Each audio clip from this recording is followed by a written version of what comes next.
दिन भर 1 मई दिन रविवार सभी सुनने वालों को वात्सल्य राय का नमस्कार। अमेरिका का यूक्रेन से वादा, रूस से जंग में आखिर तक देंगे साथ। राष्ट्रपति जेलेंस्की ने कीव आई नैन्सी पेलोसी का वीडियो किया जारी। We believe that we are visiting you to say thank you for your fight. Army chief general Manoj Pande ने कहा, किसी भी चुनौती से मुकाबले को तैयार रहना है सेना की ड्यूटी। वायु और नौसेना से समन्वय पर बोले। I have known the other two service chiefs very well and I want to assure you that all three of us... और पंजाब पुलिस ने पटियाला हिंसा मामले में मुख्य अभियुक्त को पकड़ा। मुख्य मुलजिम बलजिंदर सिंह परवाना, उनको गिरफ्तार कर लिए। पुलिस का ये कहना कि मास्टरमाइंड बलजिंदर सिंह ही थे। होगी पाकिस्तान डायरी और दूसरी खबरें भी, लेकिन पहले बीबीसी समाचार। बीबीसी समाचार। यूक्रेन के मारियुपोल शहर से निकाले गए लोगों को रूस के निर्देश पर एक अस्थायी कैंप में रखा गया है। रूस समर्थित अलगाववादियों ने बताया है कि वो और रूस के विशेषज्ञ शरणार्थियों पर नजर रखे हुए हैं। रॉयटर्स समाचार एजेंसी की ओर से जारी की गई तस्वीरों में संयुक्त राष्ट्र और रेड क्रॉस के प्रतिनिधि कैंप में मौजूद दिख रहे हैं। इसके पहले रूस के रक्षा मंत्रालय ने जानकारी दी थी कि कल 46 लोगों को निकाला गया था। रूस के सरकारी मीडिया के मुताबिक उसके बाद 40 और लोग बाहर आए हैं। संयुक्त राष्ट्र ने इस अभियान के बारे में ब्यौरा नहीं दिया है। मारियुपोल के औद्योगिक इलाके में कई सौ लोग अब भी फंसे हुए हैं। अमेरिका की प्रतिनिधि सभा की स्पीकर नैन्सी पेलोसी ने कहा है कि यूक्रेन को अमेरिका की मदद जारी रहेगी। उन्होंने यूक्रेन की राजधानी कीव में राष्ट्रपति वोलोदिमीर जेलेंस्की से मुलाकात की। उन्होंने कहा कि यूक्रेन हर किसी की आज़ादी के लिए लड़ाई कर रहा है। पोप फ्रांसिस ने यूक्रेन युद्ध की निंदा की है। उन्होंने रूस का नाम नहीं लिया, लेकिन मारियुपोल में की गई बमबारी का हवाला दिया। उन्होंने कहा कि फंसे लोगों को बाहर निकालने के लिए मानवीय गलियारा तैयार किया जाना चाहिए। उन्होंने लोगों के दुख और तकलीफ की भी बात की। श्रीलंका में मई दिवस के मौके पर निकाली गई रैली में हजारों लोगों ने हिस्सा लिया। उन्होंने आर्थिक मोर्चे पर सरकार की नाकामी के खिलाफ प्रदर्शन किया। राजधानी कोलंबो में निकाली गई रैली में राष्ट्रपति गोटाबाया राजपक्षे की सरकार की नीतियों की आलोचना की गई। श्रीलंका फिलहाल गंभीर आर्थिक संकट से जूझ रहा है। Army chief general Manoj Pande ने कहा है कि भारतीय सेना ने पूर्वी लद्दाख में एलएसी पर यथास्थिति बदलने की चीन की कोशिशों का पर्याप्त जवाब दिया है। उन्होंने कहा कि एलएसी पर अभी स्थिति सामान्य है। पिछले 2 साल में सेना ने खतरे का आकलन किया है और अपने सुरक्षा बलों को पुनर्गठित किया है। जनरल पांडे ने जनरल एमएम नरवणे की जगह सेना प्रमुख का कार्यभार संभाला है। प्रधानमंत्री नरेंद्र मोदी कल से 3 देशों का दौरा करेंगे। वो जर्मनी, डेनमार्क और फ्रांस जाएंगे। प्रधानमंत्री मोदी ने कहा कि यूरोपीय साझेदार भारत के लिए बेहद अहम है। प्रधानमंत्री ने यह भी कहा कि उनका दौरा ऐसे समय में हो रहा है जब यूरोपीय क्षेत्र कई तरह की चुनौतियों का सामना कर रहा है। विदेश सचिव विनय क्वात्रा ने बताया है कि 3 दिवसीय दौरे में प्रधानमंत्री व्यापक एजेंडे पर चर्चा करेंगे। देश में बीते 24 घंटे के दौरान कोरोना संक्रमण के 3,324 नए मामले सामने आए हैं। इस दौरान 2,876 लोग इलाज के बाद ठीक हुए हैं। केंद्रीय स्वास्थ्य विभाग की ओर से दी गई जानकारी के मुताबिक बीते 24 घंटे में 40 लोगों की संक्रमण के कारण मौत हुई है। सऊदी अरब ने ऐलान किया है कि देश में कल से ईद उल फितर की छुट्टी शुरू होगी। सऊदी प्रेस एजेंसी ने रॉयल कोर्ट के हवाले से बताया है कि रविवार को रमजान का आखिरी दिन है और सोमवार को ईद उल फितर का पहला दिन होगा। संयुक्त अरब अमीरात, कुवैत, कतर और बहरीन ने भी यही ऐलान किया है। ये थे 7:30 बजे तक के प्रमुख समाचार।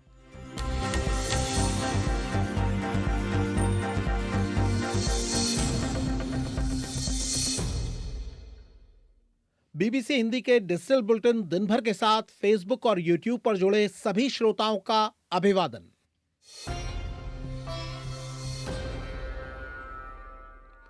देश के नए आर्मी चीफ मनोज पांडे ने आज मीडिया से बात की। उन्होंने क्या कहा, दिन भर में हम ये बताएंगे। पटियाला हिंसा मामले में पंजाब पुलिस ने कुछ और गिरफ्तारियां की हैं, उनकी जानकारी भी देंगे।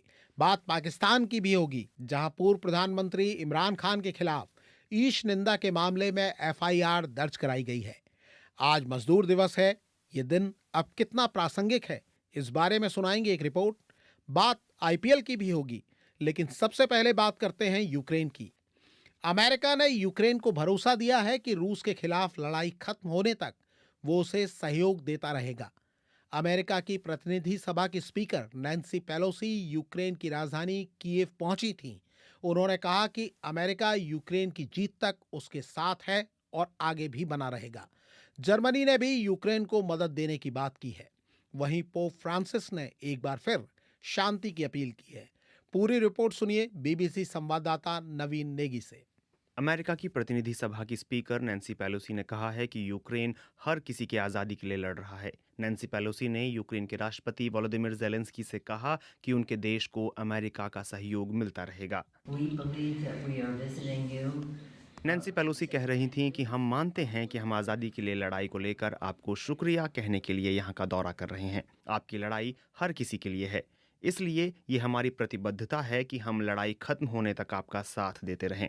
यूक्रेन के राष्ट्रपति ज़ेलेंस्की ने नैन्सी पेलोसी से कीव में हुई मुलाकात की जानकारी देते हुए उनका वीडियो ट्विटर पर शेयर किया है। ज़ेलेंस्की ने यह भी बताया है कि रूस देश के पूर्वी हिस्से में हमला करने के लिए अतिरिक्त सेना तैनात कर रहा है। Окупанти збирають ще додаткові сили. राष्ट्रपति ज़ेलेंस्की कह रहे थे कि आक्रमणकारी हमारी सेना पर नया हमला करने के लिए खार्किव इलाके में अतिरिक्त सैनिकों को जमा कर रहे हैं। वो डोनबास पर दबाव बढ़ाना चाहते हैं। वो इस बेदिमाग लड़ाई में 23,000 से ज्यादा सैनिकों को गंवा चुके हैं, लेकिन अब भी रुक नहीं रहे हैं। इस बीच रूस ने भी घोषणा की है कि वह यूक्रेन के पूर्वी हिस्से में अपने हमलों को और तेज कर रहा है। उधर नैन्सी पेलोसी एक प्रतिनिधि मंडल के साथ कल यूक्रेन की राजधानी कीव पहुंची। उन्होंने पोलैंड पहुंचकर ज़ेलेंस्की से अपनी मुलाकात का ब्यौरा दिया। Our discussion centered around the subjects at hand, as you would suspect. Nancy Pelosi कह रही थी कि हमारी बातचीत सुरक्षा, मानवीय सहायता, आर्थिक सहयोग और जीत हासिल होने पर यूक्रेन को दोबारा बनाने को लेकर हुई। हम पोलैंड की सरकार को उनकी ओर से की जा रही खातिरदारी के लिए धन्यवाद देते हैं। हम जानना चाहते हैं कि और क्या किया जा सकता है। उधर जर्मनी में चांसलर ओलाफ शॉल्स को मई दिवस की रैली में यूक्रेन की मदद को लेकर विरोध का सामना करना पड़ा। चांसलर ने विरोध करने वालों की आलोचना की। Wir werden die Ukraine weiter unterstützen mit Geld. Germany के चांसलर कह रहे थे कि हम यूक्रेन का समर्थन करते रहेंगे, हम उन्हें धन देंगे, मानवीय सहायता देंगे, हम हथियार भेजकर उनकी रक्षा में मदद करेंगे, जैसे यूरोप के कई और देश कर रहे हैं। उधर पोप फ्रांसिस ने यूक्रेन युद्ध की आलोचना की है। उन्होंने रूस का नाम नहीं लिया, लेकिन मारियोपोल में हुई तबाही का जिक्र किया। उन्होंने यूक्रेन के लोगों की तकलीफ की भी बात की। Il pensiero va subito alla città ucraina di pope Francis कह रहे थे कि यूक्रेन के मारियोपोल शहर के साथ मेरी संवेदनाएं हैं। इस पर बर्बर तरीके से बम बरसाए गए और इसे तबाह कर दिया गया। अब भी मैं यहाँ से सुरक्षित मानवीय गलियारा बनाने की अपील करता हूँ, ताकि शहर में फंसे लोगों को बाहर निकाला जा सके। मैं जब यूक्रेन के लोगों, खासकर कमजोर, बुजुर्ग और बच्चों की तकलीफ के बारे में सोचता हूँ तो रो पड़ता हूँ। मैं शांति कायम करने को कहता हूँ। उधर रूस के रक्षा मंत्रालय ने बताया है कि यूक्रेन के दक्षिणी शहर मारियोपोल स्टील प्लांट में फंसे 46 आम नागरिकों को निकाला गया है। मंत्रालय ने एक वीडियो भी पोस्ट किया है। इसमें बसों में लोगों को बाहर ले जाया जा रहा है। इनके साथ रेड क्रॉस और संयुक्त राष्ट्र के भी वाहन हैं। संयुक्त राष्ट्र ने इस अभियान के ब्यौरे की पुष्टि नहीं की है। रॉयटर्स ने जो तस्वीरें जारी की हैं, उनमें गांव के एक कैंप में महिलाएं, बच्चे और पुरुष दिखाई दे रहे हैं। बीबीसी के एक संवाददाता का कहना है कि कुछ ही लोगों को निकाला गया है। वहां सैकड़ों आम नागरिक अब भी फंसे हुए हैं। मारियोपोल प्रशासन ने उम्मीद जाहिर की है कि अभी ऐसे और अभियान चलाए जाएंगे। पिछले हफ्ते रूस के राष्ट्रपति व्लादिमीर पुतिन ने इस विशाल औद्योगिक क्षेत्र एज़ोवस्तल स्टील वर्क्स को सील करने का आदेश जारी किया था, जिसके बाद से यहां पहला दल बाहर निकला है। रिपोर्ट सुना रहे थे नवीन नेगी। कई श्रोता सुन रहे हैं कार्यक्रम और टिप्पणी भी कर रहे हैं। जयपाल विनायक लिखते हैं, यूक्रेन के बहाने रूस पर निशाना। असित कुमार सिंह ने लिखा है, नेटो और अमेरिका हथियारों की सप्लाई बंद कर रूस पर युद्ध रोकने के लिए चौतरफा दबाव बनाए।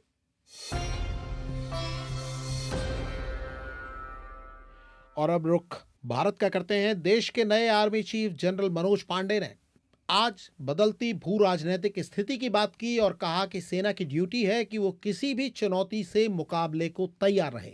उन्होंने वायुसेना और नौसेना के साथ समन्वय की बात भी की। जनरल मनोज मुकुंद नरवणे की जगह लेने वाले जनरल पांडे ने एलएसी समेत तमाम दूसरे विषयों पर चर्चा की। हमारे साथ स्टूडियो में मौजूद हैं बीबीसी संवाददाता कमलेश। उनसे जानते हैं कि आर्मी चीफ जनरल पांडे ने और क्या कहा। जी कमलेश। जी आर्मी चीफ ये आपको बता दें कि जनरल मनोज पांडे जो है 29वें थल सेना प्रमुख के तौर पर उन्होंने कार्यभार संभाला है। पद संभालने के बाद आज थल सेना प्रमुख ने देश की सीमाओं की सुरक्षा को लेकर आश्वस्त किया। उन्होंने कहा कि भारतीय सेना ने पूर्वी लद्दाख में वास्तविक नियंत्रण रेखा पर यथास्थिति को बदलने के चीन की कोशिशों को पर्याप्त जवाब दिया है। भारत अपनी जमीन पर किसी को दखल नहीं देने देगा। उन्होंने कहा है कि हम मानते हैं कि बातचीत के जरिए ही समाधान निकल सकता है। जनरल मनोज पांडे ने रूस यूक्रेन युद्ध के जरिए भारत में स्वदेशी हथियारों के निर्माण पर भी जोर दिया। उन्होंने कहा कि रूस यूक्रेन युद्ध ने भारतीय सेना को सिखाया है कि उसे पारंपरिक तरीकों से युद्ध लड़ने के लिए तैयार रहना चाहिए और ये क्षमता स्वदेशी हथियारों के निर्माण से ही विकसित की जानी चाहिए। जी। इसके अलावा उन्होंने थल सेना, वायुसेना और नौसेना प्रमुखों के बीच तालमेल और सहयोग होने की भी बात की। ये भी बताया कि ये तीनों बैचमेट रहे हैं। उन्होंने कहा That's a very good observation. As you are aware and like you mentioned, all three of us have trained together during our formative years. जैसा कि आप जानते हैं कि हम तीनों बैचमेट रहे हैं और हमारी ट्रेनिंग साथ हुई है। अपनी अपनी सेवाओं में रहते हुए भी हमें साथ काम करने का मौका मिला है। मैं बाकी 2 सेना प्रमुखों को बहुत अच्छे से जानता हूं। मुझे लगता है कि ये अच्छी शुरुआत है और तीनों सेवाओं में तालमेल और सहयोग का अच्छा संकेत है। मैं आपको आश्वस्त करना चाहता हूं कि हम तीनों देश की सुरक्षा के लिए साथ काम करेंगे और चीज़ों को आगे ले जाएंगे। जी, समन्वय की बात की कमलेश उन्होंने यहाँ पर, और कार्यकाल की शुरुआत में अपनी प्राथमिकताएं भी गिनाई। बहुत शुक्रिया पूरे इस अपडेट के लिए। अगली खबर पंजाब से है, जहां पुलिस ने पटियाला हिंसा मामले में कुछ और गिरफ्तारियां की हैं।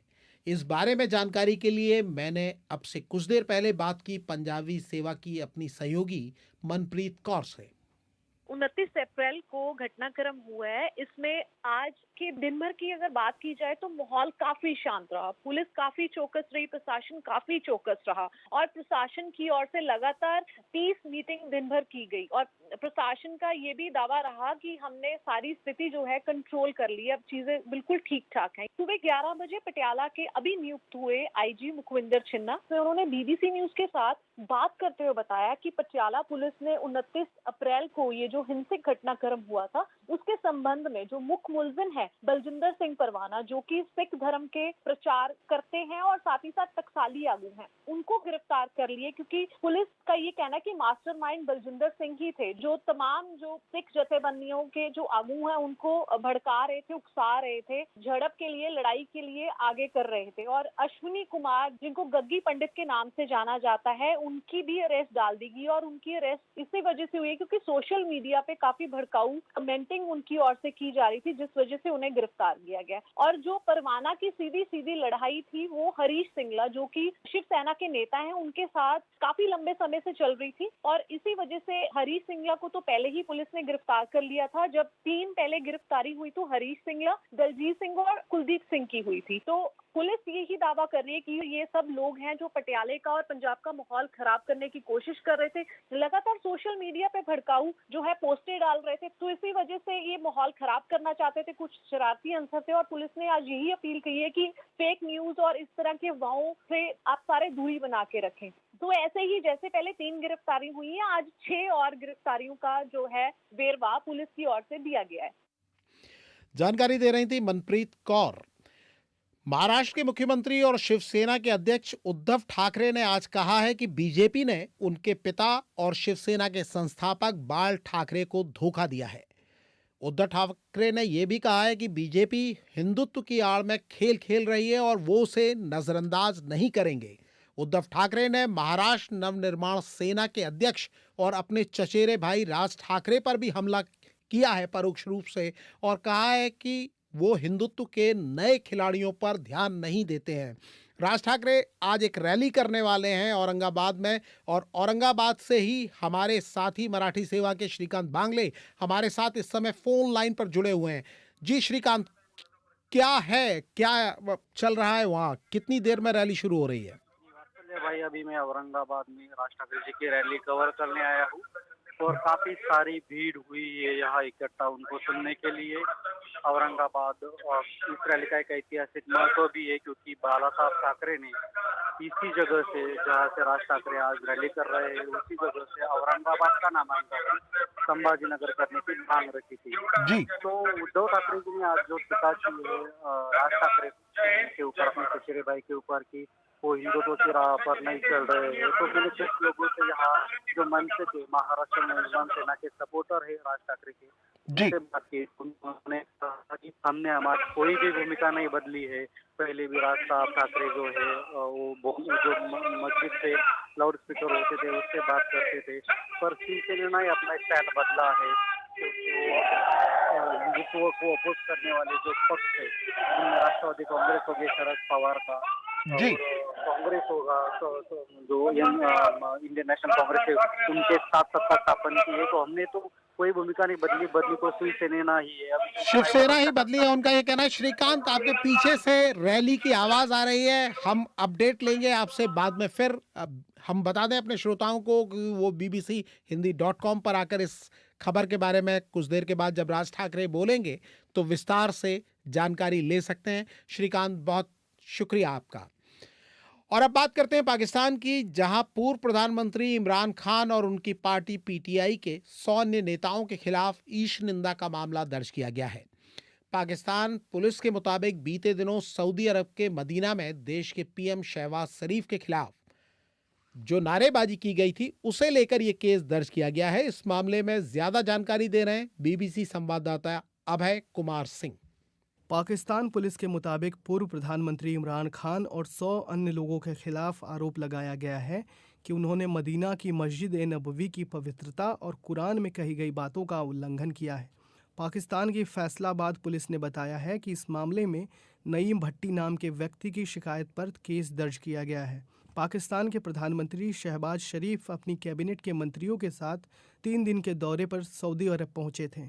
इस दौरान वो मदीना की मस्जिद ए नबवी गए थे, जहां कथित तौर पर इमरान खान की पार्टी पीटीआई के समर्थकों ने उन्हें घेर लिया और उनके खिलाफ नारेबाजी की।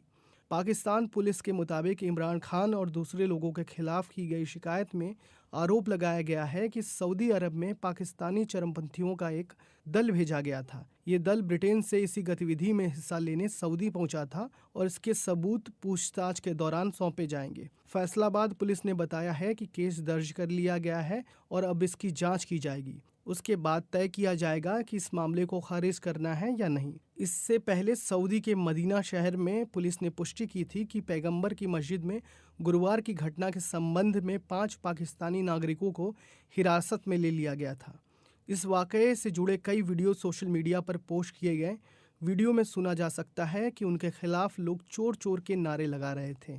वीडियो में नारकोटिक्स मंत्री नवाब शाहजेन बख्ती और मरियम नवाज के खिलाफ भी नारेबाजी की गई थी। पीटीआई के नेताओं और समर्थकों ने सोशल मीडिया पर इस घटना का समर्थन किया, लेकिन अधिकांश लोगों ने इसकी निंदा की और पाकिस्तान में सोशल मीडिया पर राजनीति को लेकर लोगों के बीच बढ़ते मतभेद के बारे में चिंता व्यक्त की। बीते महीने अविश्वास प्रस्ताव में हार के बाद इमरान खान को प्रधानमंत्री पद छोड़ना पड़ा था। उसके बाद शहबाज शरीफ प्रधानमंत्री बने। रिपोर्ट सुना रहे थे अभय कुमार सिंह। पाकिस्तान की राजनीति इन दिनों एक दिलचस्प मोड़ पर है। हालिया घटनाक्रम की वरिष्ठ पत्रकार वस्तुल्लाह खान ने दिलचस्प अंदाज में समीक्षा की है। सुनिए उनकी डायरी। ईद सर पे है और इमरान खान ने मई के आखिरी हफ्ते में देश को विदेशी गुलामी से आज़ाद कराने के लिए तमाम पाकिस्तानियों को इस्लामाबाद में धरने का न्योता दिया है, क्योंकि वाशिंगटन थोड़ा दूर पड़ता है। इस पर मुझे वो किस्सा याद आया कि विभाजन के कुछ महीने बाद लाहौर के माल रोड पे एक धार्मिक संगठन के सेवक कंधों पे बेलचे रख के एक लाइन में क्विक मार्च कर रहे थे। एक राहगीर ने उनसे पूछा, भैया कहाँ जुलूस लेके जा रहे हो? एक प्रवक्ता ने चलते चलते कहा, फलस्तीन आज़ाद कराने के लिए निकले हैं। राहगीर ने कहा, ये सामने बीडन रोड से निकल जाओ, यहाँ से फलस्तीन शॉर्ट पड़ेगा। भाग्यशाली है वो नेता जिसके पास सरकार में रहते अपनी परफॉर्मेंस दिखाने के लिए कुछ भी ना हो और सत्ता से बाहर होते ही वो लोगों को नए सपने बेचना शुरू कर दे और लोग भी ये सपने खरीदने के लिए टूट पड़े। वे लोग जो कल तक इमरान सरकार को आर्थिक बर्बादी और महंगाई का जिम्मेदार बताते हुए हर तरह से खिल्ली उड़ा रहे थे, वही लोग आज खान साहब की इस बात पे लड़ने मरने को तैयार हैं कि हम जान दे देंगे पर किसी विदेशी ताकत की गुलामी और अपने सर पे चोरों डाकुओं की सरकार कबूल नहीं करेंगे। कैसी है ये गुलामी, कब से आई ये गुलामी, कौन बना पहले गुलाम, ये सब पूछने का समय नहीं है। हालांकि ये वही लोग हैं जिन्होंने इन्हीं चोरों डाकुओं को 3-3 बार जिताया और अब चौथी बार उनसे बुरा कोई नहीं। खुद खान साहब को भी 3.25 वर्ष सत्ता में रहने के बाद अभी 27 मार्च को ही किसी ने कान में बताया कि हम तो गुलाम हैं और अब इस गुलामी से जान छुड़ाने का समय आ गया है। ना सिर्फ हम बल्कि हमारा संविधान भी गुलाम है, जिसमें किसी भी सरकार को अविश्वास प्रस्ताव के जरिए निकाला जा सकता है। हमारी अदालतें भी गुलाम हैं जो अविश्वास प्रस्ताव के रास्ते को संवैधानिक मानती हैं, और अब तो हमारी सेना भी गुलाम है जिसने 3.25 वर्ष हमारा साथ देते देते अचानक हाथ को झटकते हुए कहा कि बेटा अब तू बड़ा हो गया है, अब राजनीतिक दुनिया में अपने पांव पे खड़ा होना सीख ले। अब खान साहब हैं, उनका आज़ादी का सपना है और इस सपने के खरीदार मध्य वर्ग के युवा हैं। जो उनका हामी बस वही देशभक्त, जो साथ ना दे वो गद्दार। कौन सी बहस, कैसा डायलॉग, कौन सी बर्दाश्त। बस अगर एक बार इमरान खान फिर से प्रधानमंत्री बन जाएं तो वो आज़ादी जो 3.25 वर्ष में ना मिल पाई अब मिल जाएगी। विरोधी कहते हैं कि इस बार अगर दोबारा खान साहब आ गए तो आज़ादी मिले ना मिले, जो बच गया है वो भी मुक्त हो जाएगा। इन दिनों देश में षड्यंत्र सिद्धांतों की फसल लहरा रही है, तो एक सवाल ये भी है कि जब पार्लियामेंट के 5 वर्ष पूरे होने में बस 1.5 वर्ष बाकी रह गया है, तो वही खान साहब जो कल तक कह रहे थे कि चुनाव 5 वर्ष पूरे होने पे ही होंगे, आज पद से हटने के बाद क्यों कह रहे हैं कि चुनाव कल के होते आज हो जाए। कुछ आंकड़ेबाज पंडितों का कहना है कि अगर नवंबर से पहले पहले खान साहब दोबारा प्रधानमंत्री भवन में दाखिल नहीं होते तो फिर नया आर्मी चीफ मौजूदा प्रधानमंत्री शहबाज शरीफ की पसंद का आएगा। उसके बाद की गेम क्या बनती है कोई नहीं जानता। बिल्कुल ऐसा ही सवाल विरोधी गठबंधन सरकार से भी पूछा जा रहा है कि जब आर्थिक व्यवस्था इतनी खराब थी कि हर आदमी इमरान सरकार को बद्दुआ दे रहा था, तो ऐसे समय सरकार पलटने की क्या ज़रूरत थी। 1.5 वर्ष और इंतज़ार कर लेते, लोग खुद ही इमरान खान से उकता जाते। विरोधी गठबंधन सरकार के कुछ लोग इसका जवाब ये देते हैं कि अगर हम इस समय सत्ता ना पलटते तो खान साहब नवंबर में अपनी पसंद का चीफ ले आते और फिर दोनों मिलके हमारी राजनीतिक खटिया खड़ी करने के लिए हर पैंतरा आजमाते और देश एक 1 पार्टी फाशिस्ट सरकार से जूझ रहा होता। यानी हमारे लिए करो या मरो वाली हालत थी। अब हम कोशिश करेंगे कि आर्थिक व्यवस्था कुछ संभल जाए, महंगाई थोड़ी सी कम हो जाए, रुपया डॉलर के आगे ठहर जाए और गुलामी से आज़ादी का नारा लगाते लगाते खान साहब का गला सूख जाए। अभी तो देश सीधा सीधा 2 हिस्सों में बटा हुआ है और इस समय चुनाव कराना शोलों को हवा देना है। इस टकराव का जो भी नतीजा निकले, पर इस वक्त तो सोशल मीडिया की ईद है। एक दूसरे को वो गाली दी जा रही है कि मानो मजा आ गया, पर इतनी आज़ादी भी काफ़ी नहीं है, अभी और चाहिए और बहुत सारी। ये थे वस्तुल्ला खान। हमारे एक श्रोता हैं ओमकार अस्थाना, 74 साल के हैं, हमें सुन रहे हैं कार्यक्रम इस समय। लिखते हैं कि 1960 से लगातार बीबीसी सुन रहे हैं और यूक्रेन रूस युद्ध ने उन्हें वर्ल्ड वॉर 2 की याद दिला दी है। और आपको बता दें कि आज मजदूर दिवस है। मजदूर दिवस क्यों मनाया जाता है और आज इसकी कितनी अहमियत है, सुनिए बीबीसी संवाददाता दीपक शर्मा से। दुनिया में सबसे ज्यादा बंधुआ मजदूर भारत में हैं। विश्व गुलामी सूचकांक की रिपोर्ट के मुताबिक साल 2016 में भारत में 80 लाख लोग एक तरह की गुलामी में जी रहे थे। यानी औसतन 1000 भारतीयों में से 6 को अपने काम का मेहनताना नहीं मिल रहा था। हालांकि भारत सरकार ने इन आंकड़ों पर सवाल उठाए हैं। भारत में मजदूर दिवस साल 1923 के बाद से मनाया जा रहा है। हिंदुस्तान लेबर किसान पार्टी के नेता मलयापुरम सिंगारवेलु चेतियार की अगुवाई में चेन्नई में कार्यक्रम आयोजित किया गया था। कार्यक्रम में चेतियार ने 1 मई को राष्ट्रीय अवकाश घोषित करने की मांग रखी थी। अखिल भारतीय खेत मजदूर यूनियन के संयुक्त सचिव विक्रम सिंह के मुताबिक देश में करोड़ों शहरी असंगठित मजदूर और ग्रामीण खेत मजदूर हैं जो किसी भी कानून के दायरे में नहीं आते। वो कहते हैं कि आज तक हम खेत मजदूरों के लिए एक केंद्रीय कानून तक नहीं बना पाए हैं। इसलिए मजदूर दिवस न केवल अधिक प्रासंगिक हो गया है बल्कि हमारी पीढ़ी की जिम्मेदारी बन गया है। मजदूरों की स्थिति से जुड़े आंकड़े भी ऐसा ही इशारा करते हैं। गुडवीव इंटरनेशनल नाम की एक संस्था ने साल 2020 में एक सर्वे किया। इसके मुताबिक महामारी की वजह से मजदूरों के कर्ज में फंसने का जोखिम 3 गुना बढ़ गया था। अंतर्राष्ट्रीय श्रम संगठन यानी ILO के अनुसार साल 2016 में दुनिया भर में 4 करोड़ से ज्यादा लोग बंधुआ मजदूरी का शिकार थे। अनुमान है कि इनमें से 71% महिलाएं थी। इस साल जारी हुई विश्व असमानता रिपोर्ट बताती है कि भारत में श्रम से होने वाली कुल कमाई का सिर्फ 18% हिस्सा ही महिलाओं के हाथ आता है। ILO की साल 2021 की रिपोर्ट बताती है कि दुनिया में बाल मजदूरों की तादाद बढ़कर 16 करोड़ हो गई है। ये रिपोर्ट आगाह करती है कि कोविड-19 महामारी के असर से इस संख्या में साल 2022 के अंत तक 90 लाख तक का इजाफा हो सकता है। साल 2000 की जनगणना के हवाले से ILO का अंदाजा है कि देश में 5 से 14 साल की उम्र के बच्चों में से करीब 4% मजदूरी करते हैं। सरकार के आंकड़े बताते हैं कि देश के कुल श्रमिकों में से 93% असंगठित क्षेत्र में काम करते हैं, यानी उनके लिए न्यूनतम वेतन जैसी सामाजिक सुरक्षा के हक पाना और भी मुश्किल है। मजदूर दिवस से जुड़े इतिहास की बात करें तो दुनिया भर की समाजवादी और श्रमिक पार्टियों के संगठन सेकंड इंटरनेशनल ने साल 1889 के पेरिस सम्मेलन में मजदूरों के हकों की आवाज बुलंद करने के लिए 1 मई का दिन चुना था। ये पश्चिम में औद्योगिकरण का दौर था और मजदूरों से सूर्योदय से सूर्यास्त तक काम करने की उम्मीद की जाती थी। अक्टूबर 1884 में अमेरिका और कनाडा की ट्रेड यूनियनों के संगठन federation of organised trades and labour union ने तय किया कि मजदूर 1 मई 1886 के बाद रोजाना 8 घंटे से ज्यादा काम नहीं करेंगे। जब वो दिन आया तो अमेरिका के अलग अलग शहरों में लाखों श्रमिक हड़ताल पर चले गए।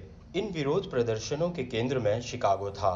यहाँ 2 दिन तक हड़ताल शांति से चली, लेकिन 3 मई की शाम को मैकॉमिक हार्वेस्टिंग मशीन कंपनी के बाहर भड़की हिंसा में 2 मजदूर पुलिस फायरिंग में मारे गए। इस वजह से सेकंड इंटरनेशनल ने 1 मई का दिन चुना था। ब्रिटेन के हाइड पार्क में 1890 की 1 मई को 3 लाख मजदूरों ने 8 घंटे काम की मांग को लेकर सड़कों पर प्रदर्शन किया। जैसे जैसे वक्त बीता, ये दिन श्रमिकों के बाकी अधिकारों की तरफ ध्यान दिलाने का भी एक मौका बन गया। रिपोर्ट सुना रहे थे दीपक शर्मा। और अब बात IPL की। IPL में आज क्या चल रहा है ये बताने के लिए फोन लाइन पर हमारे साथ मौजूद हैं BBC संवाददाता अभिजीत श्रीवास्तव। जी अभिजीत, क्या हो रहा है आज? आज 2 मैच खेले जा रहे हैं वात्सल्य। पहला मैच दिल्ली और लखनऊ के बीच में खेला गया। लखनऊ 7 रन से जीत चुका है। दूसरा मैच अभी चल रहा है जिसमें चेन्नई और सनराइजर्स मुकाबला कर रहा है। सनराइजर्स ने टॉस जीता है, पहले फील्डिंग कर रहे हैं और अभी 6 ओवर का खेल हो चुका है। 41 रन बोर्ड पे हैं बल्कि। जी आज का जो पहला मैच है उसमें दिल्ली बहुत अच्छा खेली, लेकिन अंत में 7 रन से पिछड़ गई। दरअसल दोनों टीमों के मिडिल ऑर्डर का जो प्रदर्शन है वो बहुत ही ढुलमुल रहा है और आज के मैच में भी यही हुआ और आखिरकार लखनऊ ने दिल्ली को धूल चटा दी। और दूसरा मुकाबला जो चल रहा है चेन्नई और हैदराबाद का, ये कैसे आगे बढ़ता है ये आगे देखेंगे। आप अपडेट ले सकते हैं bbchindi.com पर आकर। बहुत शुक्रिया अभिजीत श्रीवास्तव। ये कार्यक्रम आप bbchindi.com के पॉडकास्ट सेक्शन में जाकर कभी भी सुन सकते हैं। स्टूडियो का संचालन कर रहे थे तिलक राज भाटिया। वात्सल्य राय को दीजिए अनुमति। नमस्कार।